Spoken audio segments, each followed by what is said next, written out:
Sir, जैसे ही seize fire हुआ है उसके बाद यही सवालात उठ रहे हैं कि ये सीज़ फायर बरकरार रहेगा या नहीं रहेगा। इंडिया की जानिब से भी ये बयानात आ रहे हैं कि अमेरिका ने नहीं हमारा सीज़ फायर करवाया, बल्कि पाकिस्तान ने खुद चाहा था कि सीज़ फायर हो जाए। तो जब इंडिया ही नहीं मान रहा कि सीज़ फायर हुआ है, तो फिर कैसे हम समझ सकते हैं कि आगे बरकरार रहेगा या इंडिया इसकी पासदारी करेगा?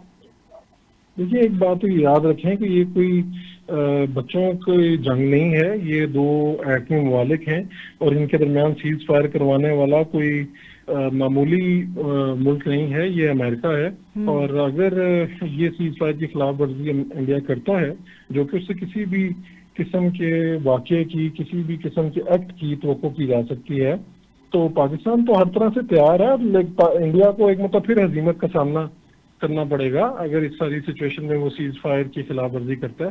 पूरी दुनिया देख रही है, पहले भी उन्होंने पहल की थी और उसके नतीजे में उनको ना सिर्फ जंग हारनी पड़ी है, बल्कि दुनिया में अपना मुकदमा भी हारना पड़ा। लेकिन नज़र तो ये आ रहा है कि शायद इंडिया की अमेरिका के साथ भी एक नई जंग शुरू हो गई है। अमेरिका वहाँ से अपने बिजनेस ख़त्म कर रहा है, एप्पल को कह रहा है कि आप वहाँ पर बिजनेस ना करें। उसके अलावा जो ट्रैवल एजेंसीज हैं भारत की, उनको रोक रहा है, पाबंदियाँ लगा रहा है उसके ऊपर। तो क्या अब इंडिया और अमेरिका की कोई नई जंग शुरू होने लगी है? ये मुमकिन नहीं है। अमेरिका जिस लेवल पे मौजूद है, शायद इंडिया के लिए ये मुमकिन ना हो। और दूसरी बात ये है कि इंडिया जो है वो जितना बड़ा मुल्क है, उससे अपनी जो जितनी बड़ी मंडी है, उसे अपने लिए चीज़ें चाहिए भी, उसे चीज़ें सेल भी करनी है। और अमेरिका जो है इस वक्त डेफिनेटली, अमेरिका क्या पूरी दुनिया इस टाइम तस्लीम कर रही है कि इंडिया ने गलती की है, संगीन गलती की है और पहल की है, मजलूमों को, मासूमों को मारा है, जिसका जवाब यही बनता था। एक जंग हारने की सूरत में इंडिया जो है इस वक्त एक अजियत और हजीमत का सामना कर रहा है। सही। सर, आखिरी सवाल है, क्योंकि इस वक्त हमारे वज़ीर ख़ारजा इसहाक़ डार जो हैं वो चाइना में मौजूद हैं और साथ ही साथ अफ़गानिस्तान के वज़ीर ख़ारजा वो भी चाइना में हैं। तो ये क्या आप नया ब्रेक थ्रू देखते हैं कि क्या होगा आगे? देखिए, ये पाकिस्तान की एक फतह के बाद एक पहला टूर है वज़ीर ख़ारजा का दूसरे मुल्क में, और ख़ास तौर पे वो मुल्क जो हर तरह से हमारे साथ खड़ा था और इस जंग में हमारे साथ खड़ा था। बल्कि आपने देखा कि इंडिया जो है वो तमाम ममालिक, तुर्की, आज़रबाईजान और चाइना और दीगर जो अरब ममालिक हैं, उनके खिलाफ एक पूरी कैंपेन कर रहा है। तो ये बड़ा गैर मामूली दौरा है। इसके बाद वज़ीर आज़म भी अपने दौरा शुरू कर रहे हैं, तो ये मामला आगे जाएंगे। पाकिस्तान जो है इस वक्त सवाती महाज पे बहुत ज़बरदस्त खेल रहा है और मज़ीद इक़दाम कर रहा है। लोगों के वफद जाएंगे अपना जो पाकिस्तान का इमेज है उसे बेहतर से बेहतरीन करने के लिए। तो ये बहुत बड़ी डेवलपमेंट है। आप अगले आने वाले दिनों में इससे मज़ीद फलता फूलता देखेंगे। ज़रूर। साहिब साहब, आपका कोई सवाल? हाँ, मैं बात कर रहा था फरूख साहब, ये जो अभी मोदी के हवाले से जो बातें हैं और जो वहाँ के वुज़रा जो बयान दे रहे हैं और उन अपने झूठ को कवर करने के लिए कि जी अमेरिका ने कोई किरदार अदा नहीं किया था, पाकिस्तान और इंडिया ने म्यूचुअल जो है वो आपस में बातचीत करके तो ये सीज फायर किया है। और इसमें अब वो झूठ पे झूठ, चूंकि ये अमेरिका की बात आई तो मेरे ज़हन में ये आया था कि अब उनके वजीर खारजा ने तो ये भी कहा है कि मोदी अपना ट्रंप साहब का कोई किरदार नहीं है इस सीज फायर में, वो तो यहां तक चले गए हैं। तो मेरा ये ख्याल है कि ये पाकिस्तान की बहुत बड़ी कामयाबी है। लेकिन इंडिया इन सारे फॉल्स फ्लैग ऑपरेशन की तरह, अब जिस तरह के वो मुख्तलिफ झूठ पे झूठ बोल रहा है एक झूठ छुपाने के लिए, तो उससे कोई तवक्को की जा सकती है कि वो दोबारा अपनी वहां पर सियासत बचाने के लिए या वहां जो भी फेस सेविंग उनको चाहिए वो कोई ना कोई स्ट्राइक कर सकता है, वो बालाकोट की तरह या कोई इस तरह की चीज।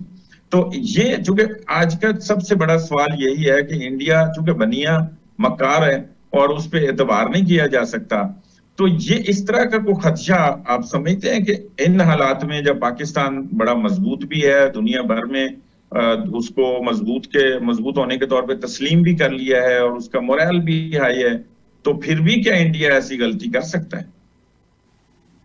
देखिए, आपकी बात दुरुस्त है। ये बात तो है कि जो जिल्लत इंडिया को इस जंग में, जो जंग उसने हमारे भी मुसल्लत की थी, उसके बाद जो जिल्लत उठाना पड़ी है, वो अपनी शर्मिंदगी छुपाने के लिए या मोदी अपना सियासी करियर बचाने के लिए कुछ भी कर सकता है। लेकिन जो ये बात है कि तो पाकिस्तान इंडिया दोबारा जंग के धाने पे होगा, तो इंडिया को बहुत सीरियस इकदाम फिर फेस करने पड़ेंगे। और आपकी बार फिर ये है कि ये देखें आप, जब से जंग बंदी हुई है, जो अमेरिकी सदर ट्रंप हैं उनके जो बयानात हैं वो ये बात साबित कर रहे हैं कि इंडिया जो है अभी हर मैदान में ये जो शिकस्त है वो से सामना करना पड़ रहा है, और अपनी शर्मिंदगी छुपाने के लिए हो सकता है वो कुछ इल्जामात लगाए, कोई हरकत करे, जिस तरह से पाकिस्तान के अंदर बलोचिस्तान के अंदर कोई वाक़यात करवाए जो उनकी प्रॉक्सीज यहाँ पर मौजूद हैं।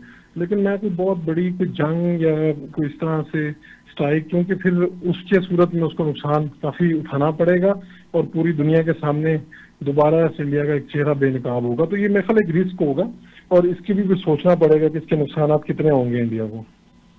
अच्छा, एक बड़ी र्यूमर कह सकते हैं या खबर चल रही है कि इमरान खान के साथ जो है ना कोई मुज़ाकरात हो रहे हैं, कोई बातचीत हुई है, उसमें मुख्तलिफ आ रहा है, लोगों ने मुख्तलिफ ओपिनियन दी है।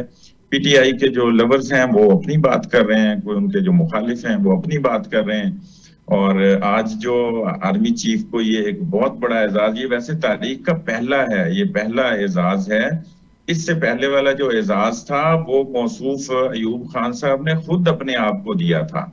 खैर, अब उमर अयूब तो कोई इस पे बात नहीं कर सकेंगे फील्ड मार्शल के इस एजाज पे, लेकिन ये कि इसके बाद अब पीटीआई का मुस्तकबिल या खासतौर पे इमरान खान का जो मुस्तकबिल है वो असीरी की जिंदगी गुजार रहे हैं। और बातें चल रही थी कि ईद से पहले वो जो है ना वो बाहर आ रहे हैं, वो रिहा हो रहे हैं, चूंकि मुल्क में एक इत्तेहाद की जरूरत है और यकजहती की जरूरत है। तो कोई इस तरह की बातें चल रही हैं। तो आप क्या समझते हैं कि इस तरह की खबरों में कोई सदाकत है? मैं इसको इस तरह से देखता हूँ कि पाकिस्तान तहरीक-ए-इंसाफ ने या इमरान खान ने एक बहुत अच्छा मौका था इस्टेब्लिशमेंट से अपने इख्तिलाफात ख़त्म करने का।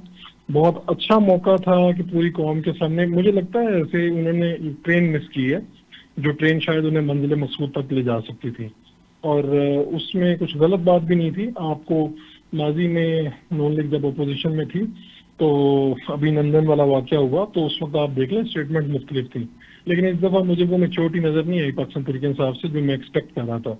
तो ऐसे में ये बात, पाकिस्तान जंग जीत चुका है, पाकिस्तान में इस टाइम मोराल बहुत अप है।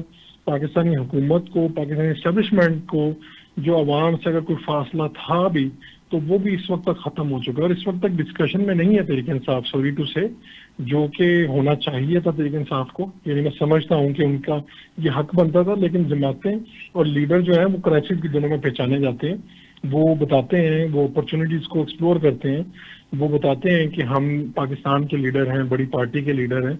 तो ये मैं कुछ रवैया एक्सपेक्ट कर रहा था, जो शायद हो सकता है कि खान साहब के नशीरों ने उन्हें मना किया हो या वो खुद मना हुए हों, लेकिन बहरहाल एक बहुत बड़ी अपॉर्चुनिटी थी कि एस्टेब्लिशमेंट के साथ वो अपने फासले खत्म कर सकते थे।